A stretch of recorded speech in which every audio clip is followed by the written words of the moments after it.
నమస్తే, welcome to our channel. నేను సిరి. జగన్మోహన్ రెడ్డి గారిలో మార్పు వచ్చిందా? గతంలో చేసిన తన తప్పులన్నింటినీ సరిదిద్దుకునే ప్రయత్నం చేస్తున్నారా? అసలు ఇంతకీ జగన్మోహన్ రెడ్డి గారికి ఏమైంది? ఏం చేస్తున్నారు?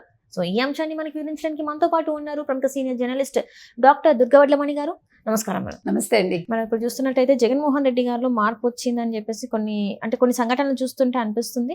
అంటే గతం ఎవరినైనా కలిసేందుకు వచ్చినా కూడా కలిసి వీలుండేది కాదు జగన్మోహన్ రెడ్డి గారిని. అది కార్యకర్తలు కావచ్చు, ఎమ్మెల్యేలే కావచ్చు, ఎంపీలే కావచ్చు, ఇంకెవరైనా కూడా ప్రజలకి అయితే అసలు తన మొహం ఎలా ఉంటుందో తెలియని పరిస్థితి, వాళ్ళ గోడని చెప్పుకుందామంటే. సో అలాంటి జగన్మోహన్ రెడ్డి గారు ఇప్పుడు మారిపోయారు. తను ప్రజల్ని ఇంకా తన పార్టీ క్యాడర్ని కలిసేందుకు సిద్ధమయ్యారని చెప్పేసి మరి వార్తలు వస్తున్నాయి. మరి ఇది వాస్తవం అంటారా? వాస్తవమేనండి. అంటే ఇప్పుడు జగన్మోహన్ రెడ్డికి నిన్నటి వరకు చంద్రబాబు గారి పేరు చెప్తే భయం. చంద్రబాబు గారి పేరు తలుచుకోకుండా ఆయనకి రోజు వెళ్ళేది కాదు. అందుకే షర్మిల గారు అద్దం కూడా ఇస్తానంది. ఇక్కడ మీరు తెలంగాణలో కూడా అదే పరిస్థితి. మీరు అసెంబ్లీలో తీసుకుంటే తెలంగాణ అసెంబ్లీలో చంద్రబాబు గారి పేరు తలుచుకోకుండా కేసీఆర్కి కేటీఆర్కి రోజు వెళ్ళటల్లా, అసెంబ్లీ సమావేశాలు జరగట్లా, హోరాహోరీ నడుస్తోంది. అయితే ఇప్పుడు ఈయన ఎందుకు భయపడి వచ్చాడా ఏంటి? బెంగళూరు నుంచి యలహంక ప్యాలెస్ నుంచి తాడేపల్లి ప్యాలెస్కి ఎందుకు వచ్చాడు? ఆయన దేనికోసం వచ్చాడు అంటే లోకేష్ రెడ్ బుక్కి భయపడుతున్నాడు ఇప్పుడు. ఎవరు? జగన్మోహన్ రెడ్డి. లోకేష్కో రెడ్ బుక్, చంద్రబాబు నాయుడుకో రెడ్ బుక్, పవన్ కళ్యాణ్కో రెడ్ బుక్, రాష్ట్రంలో రెడ్ బుక్, నియోజకవర్గంలో రెడ్ బుక్ అంటూ మనం భయపడిపోయాడు ఆయన. సో ఈ భయపడడంలోంచి ఈరోజు వచ్చాడా అనేది ఒక సందేహం. మనం చూసాము, వినుకొండ వెళ్ళాడు, రషీద్ని పరామర్శించాడు, ఆయన బెంగళూరు యలహంక ప్యాలెస్కి వెళ్ళిపోయాడు. ఇవాళ సడన్గా వచ్చాడు ఆయన తాడేపల్లి ప్యాలెస్కి. రావడమే కాదు, తాడేపల్లి గేట్లు ఇవాళ తెరుచుకున్నాయి. ఎవరి కోసం? వైసీపీ కార్యకర్తల కోసం. వాళ్ళని క్యూలో నిల్చోబెట్టి ఒక్కొక్కళ్ళని ఆయన పరామర్శిస్తున్నాడు. మీకు నేనున్నాను, మీరు భయపడద్దు, నేను చూసుకుంటాను అంటూ హామీ ఇచ్చాడు ఆయన. ఇవన్నీ ఎందుకు చేశాడు జగన్మోహన్ రెడ్డి సడన్గా? ఎందుకంటే అంతకుముందు 19కి ముందు ఆయన ఈ పని అంటే ప్రజల్లోకి వెళ్ళి వచ్చాడు. 19 నుంచి 24 వరకు ఎవరిని కలవలేదు, కార్యకర్తలు కాదు, ఈవెన్ ఎమ్మెల్యేలు ఎంపీలు ఎవరిని కలవలేదు. ఆయన కలవకుండా 5 ఏళ్ళు గడిపేశాడు. మీకు గుర్తుంటే కనుకైతే వైఎస్ రాజశేఖర రెడ్డి బతుకున్న కాలంలో ప్రజా దర్బార్ నిర్వహించేవాళ్ళు ఆయన. సో ప్రజలు వచ్చి ఆయనకు అన్నీ చెప్పుకునేవాళ్ళు. ఎక్కడ? ప్రగతి భవన్లో. ఇప్పుడు అంటే అప్పుడు ప్రగతి భవన్లో. ఆ తర్వాత ఆయన రచ్చబండ కార్యక్రమం ప్రారంభిద్దామని వెళ్ళే ఆయన పావురాయగుట్లో ఆయన మాయమైపోయారు. సో ఈయనకు కూడా అందరూ చెప్పారు, మీరు ప్రజా దర్బార్ నిర్వహించండి అంటే అలాగే అన్నాడు, కానీ ఈయన చెయ్యలేదు 5 ఏళ్ల కాలంలో.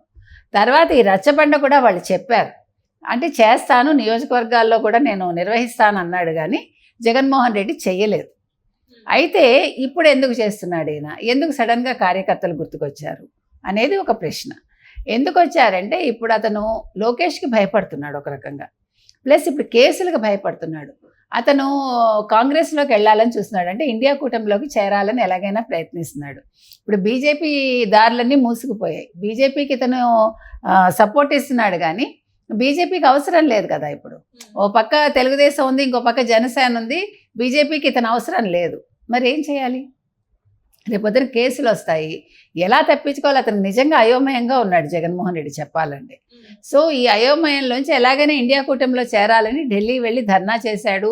అతని ప్రయత్నాలు అతను చేశాడు. చెల్లి కూడా తిట్టిపోసింది షర్మిల, నీకు సిగ్గు లేదా? సిగ్గు అని తిట్టింది, నువ్వు శాసనసభకు ఎందుకు వెళ్ళవని.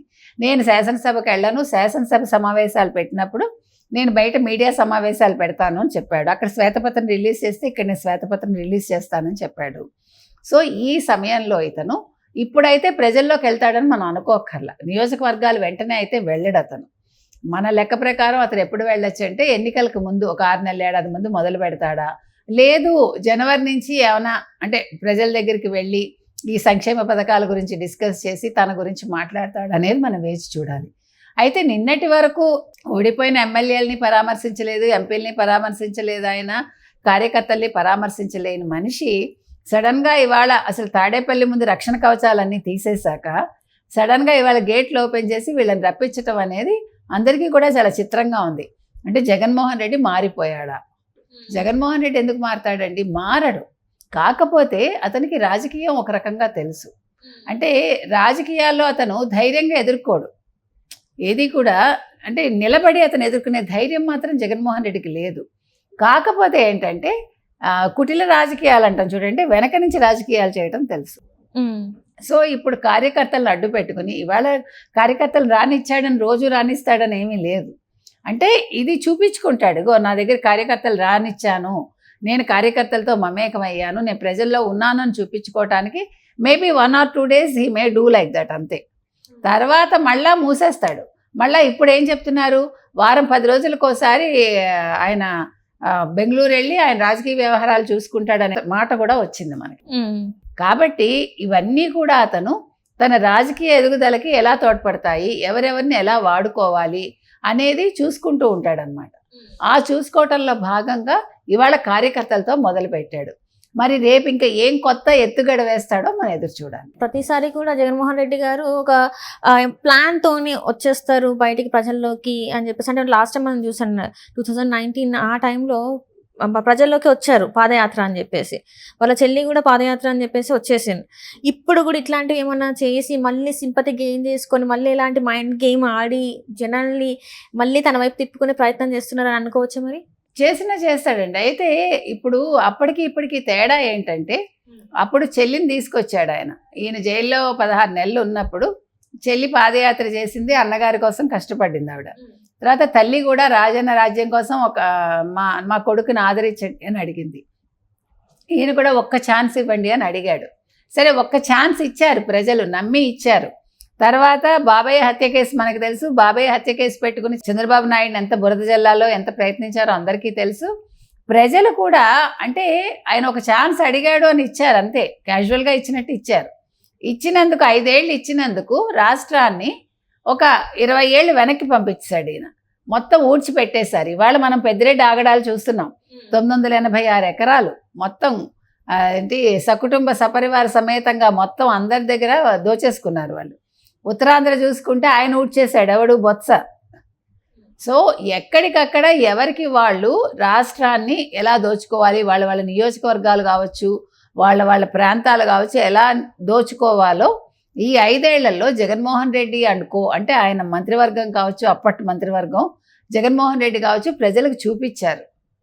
డబ్బు కావచ్చు, మైనింగ్ కావచ్చు, మద్యం కావచ్చు, ఇసుక కావచ్చు, అంటే ఏది కూడా అసలు మనం స్కామ్ చేయటానికి ఏదైనా పనికొస్తుంది, మనం ఏ కుంభకోణాలైనా చెయ్యొచ్చు అనేది ప్రజలకు వీళ్ళు చూపించారు. కాబట్టి ఈయన ఇన్ని ప్రయత్నాలు చేసినప్పటికీ ఇప్పుడు కనుక చంద్రబాబు నాయుడు గారు ఈ 5 ఏళ్లలో పోలవరం పూర్తి చేసి అమరావతి పూర్తి చేస్తే ప్రజలు మాత్రం జగన్మోహన్ రెడ్డిని నమ్మరండి, జగన్మోహన్ రెడ్డికి ఓటు వెయ్యరు, అంతవరకు గ్యారంటీ. ఈ ఉన్న కొద్ది మంది కూడా మిగతా పార్టీల్లో సర్దుకుంటారట, జనసేనో ఇటు బీజేపీనో, ఎవరికి ఎలా వీలైతే అలాగా వాళ్ళు సర్దుకుంటారు.